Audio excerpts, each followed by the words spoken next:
ਸਤਿ ਸ਼੍ਰੀ ਅਕਾਲ, ਨਮਸਕਾਰ ਤੇ ਆਦਾਬ। ਮੈਂ ਹਾਂ ਹਰਜਿੰਦ ਕੌਰ ਮੰਗੜ ਤੇ ਤੁਸੀਂ ਦੇਖ ਰਹੇ ਹੋ ਇੰਡੋਸ ਟੀਵੀ। ਸਵਾਗਤ ਹੈ ਜੀ ਸਾਰਿਆਂ ਦਾ।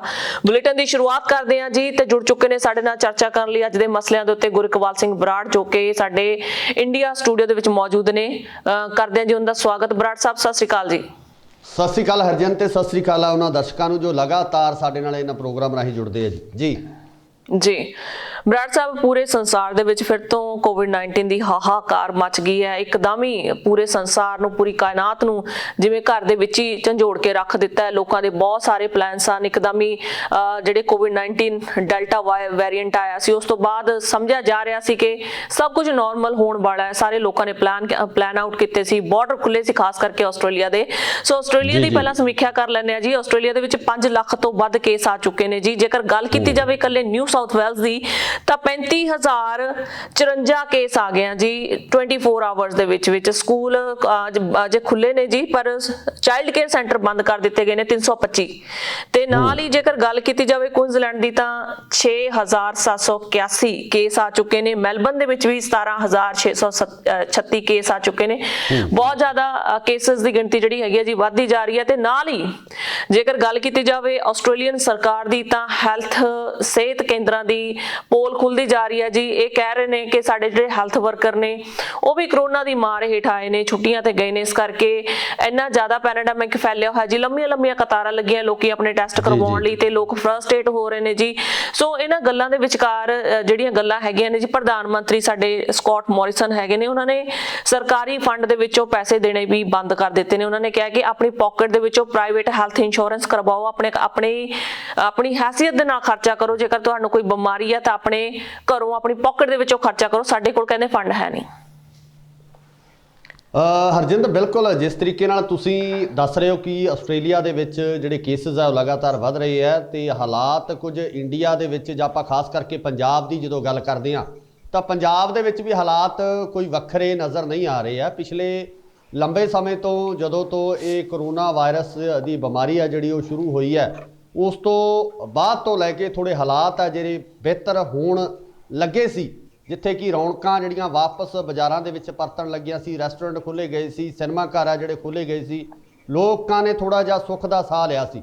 ਪਰ ਹੁਣ ਜਿਵੇਂ ਹੀ ਅਸੀਂ ਦਸੰਬਰ ਤੋਂ ਜਨਵਰੀ ਵੱਲ ਵੱਧ ਰਹੇ ਸੀ ਤਾਂ ਨਾਲ ਹੀ ਜਿਹੜਾ ਸਰਕਾਰਾਂ ਵੱਲੋਂ ਇਹ ਐਲਾਨ ਕਰ ਦਿੱਤਾ ਗਿਆ ਕਿ ਪੰਜਾਬ ਦੇ ਵਿੱਚ ਵੀ ਕਰੋਨਾ ਦੀ ਸਥਿਤੀ ਹੈ ਜਿਹੜੀ ਉਹ ਥੋੜ੍ਹੀ ਮਾੜੀ ਹੁੰਦੀ ਜਾ ਰਹੀ ਹੈ। ਤੇ ਇਸ ਸਥਿਤੀ ਨੂੰ ਦੇਖਦਿਆਂ ਹੋਇਆਂ ਹੀ ਪੰਜਾਬ ਸਰਕਾਰ ਵੱਲੋਂ ਕੱਲ੍ਹ ਜਿਹੜੇ ਐਲਾਨ ਕੀਤੇ ਗਏ ਆ, ਉਹਨਾਂ ਐਲਾਨਾਂ ਦੇ ਵਿੱਚ ਜੇ ਮੈਂ ਗੱਲ ਕਰਾਂ ਤਾਂ ਸਕੂਲ ਸਭ ਤੋਂ ਪਹਿਲਾਂ ਜਿਹੜੇ ਬੰਦ ਕਰ ਦਿੱਤੇ ਗਏ ਆ। ਕਾਲਜਸ ਆ ਜਿਹੜੇ, ਉਹਨਾਂ ਨੂੰ ਵੀ ਬੰਦ ਕਰਨ ਦਾ ਐਲਾਨ ਆ ਜਿਹੜਾ ਉਹ ਕਰ ਦਿੱਤਾ ਗਿਆ। ਤੇ ਨਾਲ ਹੀ ਨਾਲ ਜਿਮ, ਰੈਸਟੋਰੈਂਟ, ਸਿਨੇਮਾ ਤੇ ਹੋਰ ਜਿਹੜੀਆਂ ਪਬਲਿਕ ਪਲੇਸਿਸ ਨੇ, ਉੱਥੇ 50% ਦੀ ਜਿਹੜੀ ਕਟੌਤੀ ਹੈ ਉਹ ਲਗਾ ਦਿੱਤੀ ਗਈ ਕਿ 50% ਜਿਹੜੇ ਲੋਕ ਆ ਉਹੀ ਇਕੱਠੇ ਹੋ ਸਕਦੇ ਆ।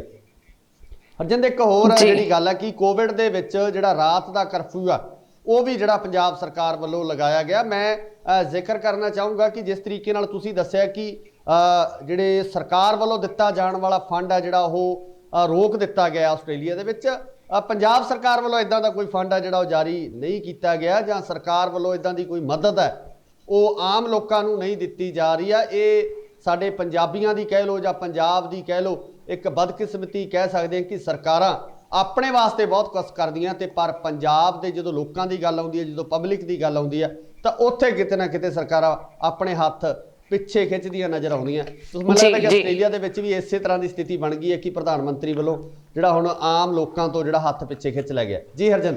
ਜੀ ਬਿਲਕੁਲ, ਹੱਥ ਪਿੱਛੇ ਖਿੱਚੇ ਜਾ ਰਹੇ ਨੇ ਜੀ। ਜਿਹੜੇ ਆਵਾਮ ਹੈ ਜੀ ਪੂਰੇ ਸੰਸਾਰ ਦੀ ਬੜੀ ਪਰੇਸ਼ਾਨੀ ਦੇ ਵਿੱਚ ਹੈ, ਕਿਉਂਕਿ ਨੌਕਰੀਆਂ ਸਭ ਦੀਆਂ ਚਲੇ ਗਈਆਂ ਸੀ ਕੋਵਿਡ ਕਾਲ ਦੇ ਦੌਰਾਨ। ਇੰਨੇ ਪੈਸੇ ਇਕੱਠੇ ਨਹੀਂ ਕਰ ਪਾਏ ਤੇ ਬਿਮਾਰੀਆਂ ਲਗਾਤਾਰ ਵਧਦੀਆਂ ਜਾ ਰਹੀਆਂ ਨੇ। ਖਾਸ ਕਰਕੇ ਬਾਹਰਲੇ ਮੁਲਕਾਂ ਦੇ ਵਿੱਚ ਹਰ ਵੀਕ 'ਚ ਰੈਂਟ ਵੀ ਦੇਣਾ ਹੁੰਦਾ, ਕਿੰਨੇ ਸਾਰੇ ਬਿੱਲ ਪੈਂਡਿੰਗ ਪਏ ਹੁੰਦੇ ਨੇ। ਸੋ ਇਹਨਾਂ ਦੇ ਵਿਚਕਾਰ ਹੀ ਪ੍ਰਧਾਨ ਮੰਤਰੀ ਵੱਲੋਂ ਇਹ ਕਿਹਾ ਜਾਣਾ ਕਿ ਮੇਰੇ ਕੋਲ ਸਰਕਾਰੀ ਫੰਡ ਨਹੀਂ ਹੈ, ਤੁਸੀਂ ਆਪਣੀ ਪਾਕਟ ਦੇ ਵਿੱਚੋਂ ਹੀ ਖਰਚਾ ਕਰੋ। ਇਹ ਸਟ੍ਰੈਸ ਹੈ ਜੀ ਦੁਨੀਆ ਦੇ ਉੱਤੇ, ਇੱਕ ਤਰ੍ਹਾਂ ਦਾ ਟਰੋਮਾ ਹੈ। ਬਰਾੜ ਸਾਹਿਬ, ਤੁਸੀਂ ਗੱਲ ਕਰ ਰਹੇ ਸੀ ਕਿ ਤੁਹਾਡੇ ਵੱਲ ਪੰਜਾਬ ਦੇ ਵਿੱਚ ਸਕੂਲ ਬੰਦ ਕੀਤੇ ਗਏ ਨੇ, ਪਰ ਬੜੀ ਹੈਰਾਨੀ ਦੀ ਗੱਲ ਹੈ ਕਿ ਸਿਆਸੀ ਰੈਲੀਆਂ ਲਗਾਤਾਰ ਕੀਤੀਆਂ ਜਾ ਰਹੀਆਂ ਨੇ। ਲੱਖਾਂ ਦੇ ਹਜ਼ਾਰਾਂ ਦੀ ਗਿਣਤੀ ਦੇ ਵਿੱਚ ਇਕੱਠ ਹੁੰਦੇ ਨੇ, ਤਾਂ ਸਕੂਲ ਬੰਦ ਕਰਨ ਦਾ ਕੀ ਟੱਚ ਪੰਜਾ ਜੀ? ਹਰਜਿੰਦਰ, ਬਿਲਕੁਲ ਦੇਖੋ, ਇਸ ਚੀਜ਼ ਨੂੰ ਲੈ ਕੇ ਜਿਹੜਾ ਐਲਾਨ ਕੀਤਾ ਗਿਆ ਕਿ ਸਕੂਲ ਕਾਲਜਸ ਆ ਜਿਹੜੇ ਉਹ ਬੰਦ ਕੀਤੇ ਗਏ ਆ, ਸਿੱਖਿਆ ਸੰਸਥਾਨ ਆ ਜਿਹੜੇ ਉਹਨਾਂ ਨੂੰ ਬੰਦ ਕੀਤਾ ਜਾਵੇਗਾ। ਤਰਕ ਇਹ ਦਿੱਤਾ ਜਾ ਰਿਹਾ ਕਿ ਛੋਟੇ ਬੱਚਿਆਂ ਦੇ ਵਿੱਚ ਇਸ ਵੇਰੀਐਂਟ ਦਾ ਜ਼ਿਆਦਾ ਖਤਰਾ ਹੋ ਸਕਦਾ ਹੈ। ਬੱਚੇ ਉਸ ਤਰੀਕੇ ਨਾਲ ਆਪਣਾ ਪ੍ਰੀਕਾਸ਼ਨ ਨਹੀਂ ਰੱਖ ਪਾਉਂਦੇ ਆ, ਜਿਸ ਕਾਰਨ ਆਪਸੀ ਤਾਲਮੇਲ ਕਰਕੇ ਜਾਂ ਖੇਡਣ ਦੇ ਵਿੱਚ ਲੱਗੇ ਹੋਣ ਕਰਕੇ ਜਿਹੜੇ ਬੱਚੇ ਆ ਉਸ ਤਰੀਕੇ ਨਾਲ ਆਪਣੇ ਆਪ ਨੂੰ ਬਚਾਅ ਜਿਹੜਾ ਆਪਣਾ ਨਹੀਂ ਕਰ ਸਕਦੇ, ਜਿਸ ਕਾਰਨ ਇਹ ਬਿਮਾਰੀ ਹੈ ਉਹ ਵੱਡਾ ਰੂਪ ਧਾਰਨ ਕਰ ਸਕਦੀ। ਕਿਉਂਕਿ ਪਿਛਲੇ ਦਿਨਾਂ ਦੇ ਵਿੱਚ ਜਿਸ ਤਰੀਕੇ ਨਾਲ ਸਕੂਲਾਂ ਦੇ ਵਿੱਚ ਬੱਚਿਆਂ ਨੂੰ ਇਹ ਕੇਸਿਸ ਸਾਹਮਣੇ ਆਏ ਸੀ, ਤਾਂ ਉਸ ਦਾ ਤਰਕ ਦੇ ਕੇ ਹੀ ਸਕੂਲਾਂ ਨੂੰ ਬੰਦ ਕਰਨ ਦਾ ਜਿਹੜਾ ਫੈਸਲਾ ਲਿਆ ਗਿਆ। ਤੇ ਦੂਜੇ ਪਾਸੇ ਬਿਲਕੁਲ ਹਰਜਿੰਦ, ਜਿਸ ਤਰੀਕੇ ਨਾਲ ਤੁਸੀਂ ਕਿਹਾ ਕਿ ਜਿਹੜੀਆਂ ਰਾਜਨੀਤਿਕ ਰੈਲੀਆਂ ਉਹ ਲਗਾਤਾਰ ਹੋ ਰਹੀਆਂ, ਰੈਲੀ ਚਾਹੇ ਕਾਂਗਰਸ ਸਰਕਾਰ ਦੀ ਹੋਵੇ, ਅਕਾਲੀ ਦਲ ਦੀ ਹੋਵੇ, ਬੀਜੇਪੀ ਦੀ ਹੋਵੇ ਜਾਂ ਕਿਸੇ ਹੋਰ ਸਿਆਸੀ ਪਾਰਟੀ ਦੀ, ਉਹਨਾਂ ਦੇ ਵਿੱਚ ਹਜ਼ਾਰਾਂ ਨਹੀਂ ਲੱਖਾਂ ਲੋਕਾਂ ਦਾ ਜਿਹੜਾ ਇਕੱਠ ਆ ਉਹ ਕਰਨ ਦੀ ਪਰਮਿਸ਼ਨ ਹੈ ਜਿਹੜਾ ਕੌਣ ਲੋਕ ਦੇ ਰਹੇ ਨੇ। ਸਰਕਾਰ ਦੀਆਂ ਹਦਾਇਤਾਂ ਸਕੂਲਾਂ ਵਾਸਤੇ ਜਾਰੀ ਹੋ ਗਈਆਂ, ਪਬਲਿਕ ਪਲੇਸਿਸ ਵਾਸਤੇ ਹਦਾਇਤਾਂ ਜਾਰੀ ਹੋ ਗਈਆਂ, ਪਰ ਦੂਜੇ ਪਾਸੇ ਜਿਹੜੀਆਂ ਇਹ ਰੈਲੀਆਂ ਹੋ ਰਹੀਆਂ ਉਹ ਸਰਕਾਰੀ ਤੰਤਰ ਦੇ ਬਿਲਕੁਲ ਨੱਕ ਹੇਠਾਂ ਇੰਨਾ ਵੱਡਾ ਇਕੱਠ ਤੇ ਬਿਨਾਂ ਕਿਸੇ ਪ੍ਰੀਕਾਸ਼ਨ ਤੋਂ, ਬਿਨਾਂ ਕਿਸੇ ਇੱਕ ਕਹਿ ਲਓ ਵੀ ਬਚਾਅ ਤੋਂ ਜਿਹੜੀਆਂ ਇਹ ਰੈਲੀਆਂ ਕੀਤੀਆਂ ਜਾਂਦੀਆਂ ਉਹਦੀ ਪਰਮਿਸ਼ਨ ਕੌਣ ਦੇ ਰਿਹਾ। ਸੋ ਮੈਨੂੰ ਲੱਗਦਾ ਕਿ ਸਿੱਧੇ ਤੌਰ ਤੇ ਇਹ ਸਰਕਾਰਾਂ ਦੇ ਦੋਗਲੇਪਣ ਇਹਦੇ ਵਿੱਚੋਂ ਸਾਹਮਣੇ ਨਜ਼ਰ ਆਉਂਦੇ ਆ ਕਿ ਇੱਕ ਪਾਸੇ ਆਮ ਲੋਕਾਂ ਨੂੰ ਘਰਾਂ ਦੇ ਵਿੱਚ ਡੱਕਣ ਲਈ ਕਹਿ ਦਿੱਤਾ ਗਿਆ ਤੇ ਦੂਜੇ ਪਾਸੇ ਹੀ ਇਹਨਾਂ ਲੋਕਾਂ ਦੇ ਵੱਡੇ ਵੱਡੇ ਇਕੱਠ ਕਰਕੇ ਆਪਣੇ ਜਿਹੜੇ ਆਪਣੀਆਂ ਪਾਰਟੀਆਂ ਦੇ ਜਿਹੜੇ ਐਲਾਨ ਆ ਉਹ ਕੀਤੇ ਜਾ ਰਹੇ ਆ। ਆਪਣਾ ਦਮਖਮ ਦਿਖਾਉਣ ਦੀ ਜਿਹੜੀ ਕੋਸ਼ਿਸ਼ ਆ ਇਹਨਾਂ ਰੈਲੀਆਂ ਦੇ ਵਿੱਚ ਲੋਕਾਂ ਨੂੰ ਇਕੱਤਰ ਕਰਕੇ ਕੀਤੀ ਜਾ ਰਹੀ ਆ। ਇਹ ਇੱਕ ਵੱਡਾ ਸਵਾਲ ਪੰਜਾਬ ਹੀ ਨਹੀਂ ਸਗੋਂ ਪੂਰੇ ਭਾਰਤ ਦੇ ਵਿੱਚ ਜਿਹੜੀਆਂ ਸਰਕਾਰਾਂ ਨੇ ਜਾਂ ਸਰਕਾਰੀ ਤੰਤਰ ਹੈ, ਜਿਹੜੇ ਸਾਡੇ ਬਿਊਰੋਕਰੇਟਸ ਹੈ, ਉਹਨਾਂ ਦੇ ਉੱਪਰ ਜਿਹੜਾ ਇਹ ਸਵਾਲ ਜ਼ਰੂਰ ਖੜਾ ਹੁੰਦਾ ਕਿ ਆਖਿਰ ਇਹਨਾਂ ਜਿਹੜੇ ਰਾਜਨੀਤਿਕ ਲੋਕ ਨੇ ਇਹਨਾਂ ਨੂੰ ਜਿਹੜੀ ਇਹ ਛੂਟ ਹੈ ਇਹ ਕਿਉਂ ਦਿੱਤੀ ਗਈ ਹੈ। ਜੀ ਬਰਾੜ ਸਾਹਿਬ, ਰਾਜਨੀਤੀ ਦੀ ਗੱਲ ਹੋ ਰਹੀ ਹੈ, ਸਰਕਾਰਾਂ ਦੀ ਗੱਲ ਹੋ ਰਹੀ ਹੈ, ਕਿਉਂਕਿ ਵਿਧਾਨ ਸਭਾ ਚੋਣਾਂ ਪੰਜਾਬ ਦੇ ਵਿੱਚ ਬਿਲਕੁਲ ਐਂਡ ਦੇ ਉੱਤੇ ਨੇ ਜੀ, 4-5 ਵੀਕ ਹੀ ਰਹਿ ਗਏ ਨੇ, ਜਿਸ ਕਰਕੇ ਹਰ ਸਿਆਸੀ ਪਾਰਟੀ ਆਪਣਾ ਜ਼ੋਰ ਅਜ਼ਮਾ ਰਹੀ ਹੈ, ਦਿਖਾ ਰਹੀ ਹੈ ਜੀ, ਚਾਹੇ ਕਿਸੇ ਵੀ ਤਰੀਕੇ ਨਾਲ ਉਹ ਆਪਣਾ ਜ਼ੋਰ ਪ੍ਰਦਰਸ਼ਨ ਕਰਦੇ ਹੋਣ। ਨਾਲ ਹੀ ਗੱਲ ਕੀਤੀ ਜਾ ਰਹੀ ਹੈ ਜੀ ਆਮ ਆਦਮੀ ਪਾਰਟੀ ਦੀ। ਆਮ ਆਦਮੀ ਪਾਰਟੀ ਦੇ ਵਿੱਚ ਮੁੱਖ ਮੰਤਰੀ ਦੇ ਚਿਹਰੇ ਲਈ ਬਹੁਤ ਟਾਈਮ ਤੋਂ ਲੋਕਾਂ ਦੇ ਸਵਾਲ ਸਨ ਕਿ ਕੌਣ ਹੋਵੇਗਾ।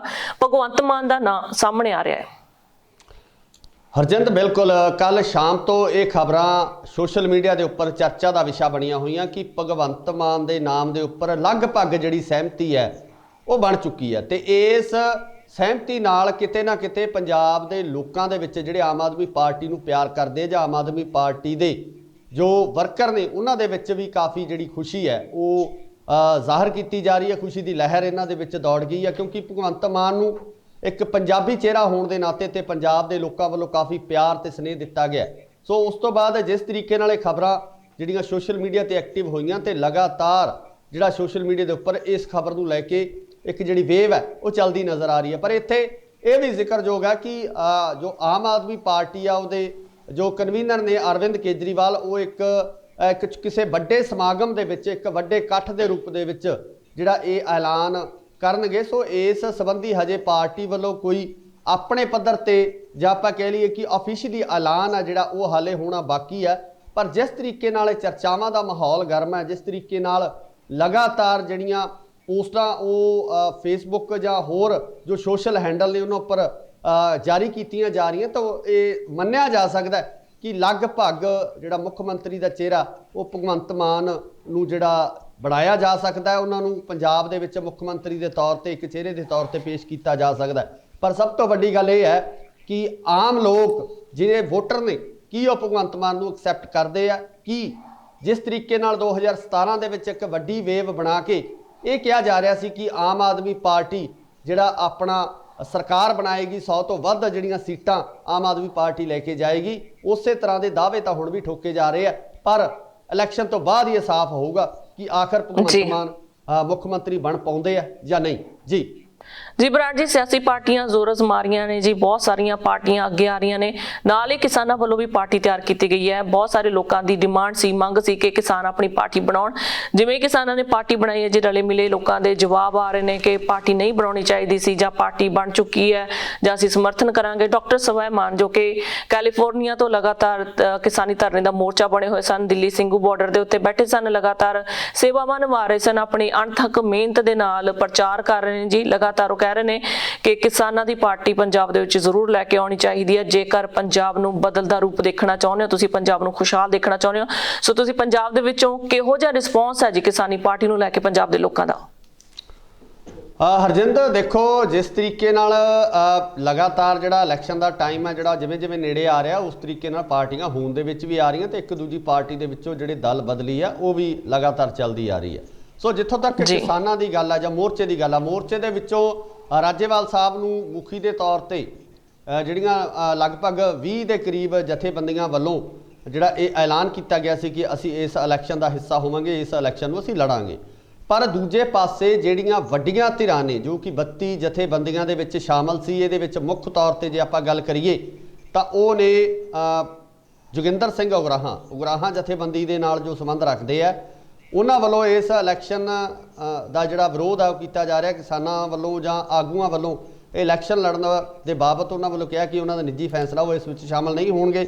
ਤੇ ਦੂਜੇ ਪਾਸੇ ਜਗਜੀਤ ਸਿੰਘ ਡੱਲੇਵਾਲ ਨੇ ਉਹ ਵੀ ਜਿਹੜੇ ਇਸ ਇਲੈਕਸ਼ਨ ਤੋਂ ਪਾਸਾ ਵੜਦੇ ਨਜ਼ਰ ਆ ਰਹੇ ਆ। ਕਿਰਤੀ ਕਿਸਾਨ ਯੂਨੀਅਨ ਵੱਲੋਂ ਵੀ ਇਸ ਇਲੈਕਸ਼ਨ ਤੋਂ ਜਿਹੜਾ ਆਪਣਾ ਕਿਨਾਰਾ ਕਰ ਲਿਆ ਗਿਆ ਤੇ ਉਹਨਾਂ ਵੱਲੋਂ ਇਸ ਦੀ ਵਿਰੋਧਤਾ ਵੀ ਥੋੜੀ ਕੀਤੀ ਜਾ ਰਹੀ ਹੈ, ਚਾਹੇ ਉਹ ਦਬਵੀਂ ਸੁਰ ਦੇ ਵਿੱਚ ਹੋਵੇ ਪਰ ਕਿਤੇ ਨਾ ਕਿਤੇ ਇਸ ਦੀ ਵਿਰੋਧਤਾ ਕੀਤੀ ਜਾ ਰਹੀ। ਉਹਨਾਂ ਵੱਲੋਂ ਇਹੀ ਕਿਹਾ ਜਾ ਰਿਹਾ ਕਿ ਅਸੀਂ ਇੱਕ ਪ੍ਰੈਸ਼ਰ ਗਰੁੱਪ ਦੇ ਤੌਰ ਤੇ ਹੀ ਕੰਮ ਕਰਾਂਗੇ, ਕਿਉਂਕਿ ਜੇ ਅਸੀਂ ਕੇਂਦਰ ਸਰਕਾਰ ਦੇ ਉੱਪਰ ਪ੍ਰੈਸ਼ਰ ਕ੍ਰੀਏਟ ਕਰਕੇ ਆਪਣੀਆਂ ਮੰਗਾਂ ਬਣਵਾ ਸਕਦੇ ਹਾਂ ਤਾਂ ਪੰਜਾਬ ਦੇ ਵਿੱਚ ਵੀ ਇੱਕ ਇਸੇ ਤਰ੍ਹਾਂ ਦਾ ਪ੍ਰੈਸ਼ਰ ਗਰੁੱਪ ਉਹ ਜਿਹੜਾ ਬਣਿਆ ਰਹੇਗਾ, ਜਿਹੜਾ ਗਰੁੱਪ ਕੀ ਪੰਜਾਬ ਸਰਕਾਰ ਦੇ ਉੱਪਰ ਪ੍ਰੈਸ਼ਰ ਕ੍ਰੀਏਟ ਕਰੇਗਾ, ਪੰਜਾਬ ਸਰਕਾਰ ਨੂੰ ਜਿਹੜਾ ਆਪਣੀਆਂ ਜੋ ਮੰਗਾਂ ਉਹ ਮਨਵਾਉਣ ਲਈ ਜਿਹੜਾ ਉਹ ਵਜਦ ਹੋਵੇਗਾ।